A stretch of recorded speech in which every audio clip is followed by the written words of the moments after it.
আবার হাজির হয়ে গেলাম বন্ধুরা তোমাদের কাছে নতুন একটা ভিডিও নিয়ে। দেখো এখানে আমি লাউ ডগার মানে কচি লাউ শাকের দুটো আগা নিয়েছি।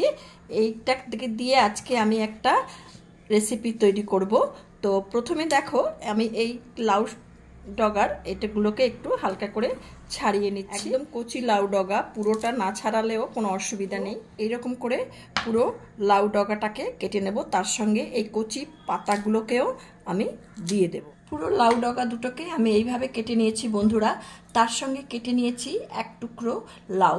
এই লাউটাকে আমি লম্বা লম্বি এরকমভাবে কেটে নিয়েছি। এই লাউ আর লাউ ডগা দিয়ে আমি একটা রেসিপি করছি। গ্যাসটা ধরিয়ে দিয়ে গ্যাস ওভেনে একটা কড়া বসিয়ে দিয়েছি। এবার এই লাউ শাকটাকে আমি ধুয়ে নিয়েছি, এটাকে কড়ার মধ্যে দিয়ে দিচ্ছি।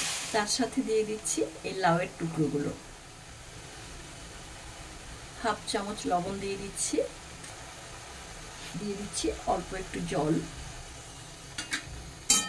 এটাকে আমি হালকা করে একটু সিদ্ধ করে নেব, 3 থেকে 4 মিনিট এটাকে সিদ্ধ করে নেব। এখানে আমি নিয়েছি 6টা একদম টাটকা বাটা। এই বাটাটাকে ভালো করে, বাটা মাছটাকে ভালো করে ধুয়ে নুন হলুদ মাখিয়ে রেখেছি 1 ঘন্টা আগে। এই মাছটা দিয়ে আমি আজকে এই রেসিপিটা তৈরি করব। ঢাকনাটাকে তুলে নিচ্ছি, দেখি আমার লাউ শাক এবং লাউ কতটা সিদ্ধ হলো। লাউটাও বেশ মোটামুটি অনেকটাই 80% নরম হয়ে গেছে, লাউ শাকটাও নরম হয়ে গেছে। এই অবস্থায় আমি এটাকে নামিয়ে নিচ্ছি। আমি আবার গ্যাস ওভেনে বসিয়ে দিলাম, কড়াটা একটু গরম হবে। কড়াটা গরম হয়ে গেছে, এখন এতে আমি একটু সর্ষের তেল দিয়ে দিচ্ছি।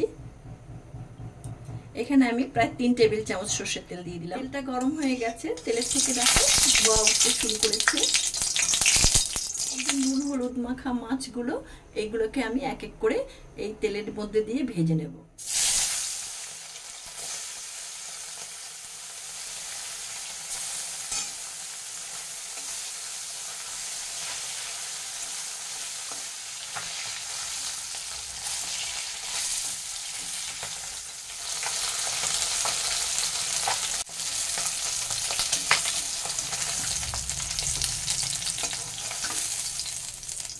মাছগুলো সব ভাজা হয়ে গেছে, এরকম করে ভেজে নিয়েছি। তেলের মধ্যে আমি আর তেল দেব না, এর মধ্যে আমি একটু ফোড়ন দিয়ে দিচ্ছি। হাফ চা চামচ কালো জিরে ফোড়নে দিয়ে দিলাম, হাফ চা চামচ আদা, 1 চা চামচ হলুদ গুঁড়ো, 1 চা চামচ ধনে জিরে গুঁড়ো,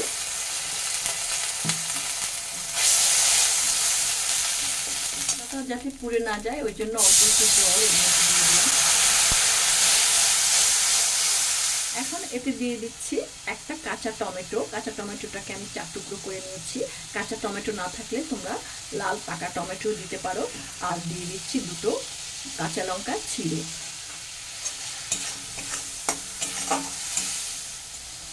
এবার এতে আমি হাফ চা চামচ লবণ দিচ্ছি। মশলাটা আমি 2 মিনিট ধরে কষিয়ে নেব। আমার কষানো হয়ে গেছে, মশলা থেকে তেল বেরিয়ে গেছে। এবার এতে আমি দিয়ে দিচ্ছি সিদ্ধ করে রাখা সেই যে লাউ ডগা আর লাউ। এটাকে দিয়ে একটু নেড়ে চেড়ে দিচ্ছি। এর মধ্যে দিয়ে দিচ্ছি 1 কাপ মতো জল। জলটা তোমরা তোমাদের পছন্দ মতো দেবে। আর এই যে এই রান্নাটা ভীষণ ভালো লাগে এই গরমের মধ্যে, শরীরের পক্ষে খুব উপকার। তোমরা কে কোথা থেকে দেখছো এই রান্নাটা আমাকে কমেন্ট বক্সে লিখে জানাবে। আর তোমার ভিডিওটা ভালো লেগে থাকে তাহলে আমার এই ভিডিওটাকে একটা লাইক করবে, বন্ধু বান্ধবদের সঙ্গে বেশি বেশি করে শেয়ার করবে। আর দেখো এবার আমি এই যে ভাজা মাছগুলো এর মধ্যে পুরো দিয়ে দিচ্ছি। আর যে সমস্ত বন্ধুরা আমার এই চ্যানেলটিতে নতুন, আমার এই চ্যানেলটিকে এখনো পর্যন্ত সাবস্ক্রাইব করনি, তাদের কাছে আমার অনুরোধ রইল চ্যানেলটিকে সাবস্ক্রাইব করে বেল আইকনের অল অপশনটিকে তোমরা প্রেস করবে, তাহলে আমার পরবর্তী সমস্ত নোটিফিকেশনস তোমাদের কাছে সবার আগে চলে যাবে। দেখো বেশ সবুজের সমারোহ, সবুজ ঝোল। এই ঝোলটা গরমে ভীষণ ভীষণ ভালো লাগে, মানে বেশ পেটটাও ঠান্ডা থাকে। আর টাটকা বাটা মাছ, এই রান্নাটাকে তোমরা ছোট চারাপোনা দিয়ে এটা করতে পারো, বা অন্য পুঁটি মাছ, যে কোনো মাছ দিয়ে, ছোট মাছ দিয়ে এটা করতে পারো। এই গরমের সময় এই ঝোলটা ভীষণ ভালো লাগে খেতে। 4 থেকে 5 মিনিট ফোটাবো। আর কোনো কিছু করে না খেলে বোঝা যায় না যে তার টেস্টটা কীরকম। খুবই হালকা পাতলা একটা রান্না। 4 মিনিট হয়ে গেছে বন্ধুরা, আমার এই ঝোলটা দিয়ে মাছ দিয়ে দিয়েছি। তোমাদেরকে আমি একটা টিপস বলে রাখি, যখনই মাছ রান্না করবে ঝোল দেওয়ার পরে 5 মিনিটের বেশি ফোটাবে না, তাহলে মাছের টেস্টটা নষ্ট হয়ে যায়। আর ঝোল দেওয়ার পরে মাছে ঢাকা দেবে না। আর দেখো এখন আমি এর মধ্যে দিয়ে দিচ্ছি একটু কুচনো ধনেপাতা। এই ধনেপাতা দিলে এর ফ্লেভারটা যেন আরও ভালো হয়, খুব সুন্দর হয় খেতে। ধনেপাতা দিয়ে এটাকে আমি 1 মিনিট ফোটাবো। ঝোলটা আমার হয়ে গেছে, এবার আমি এটাকে নামিয়ে নিচ্ছি। হয়ে গেল বন্ধুরা সবুজ ঝোল লাউ এবং লাউ ডগা দিয়ে। তো তোমরা এটা করে খাবে, খেলে খুবই ভালো লাগবে।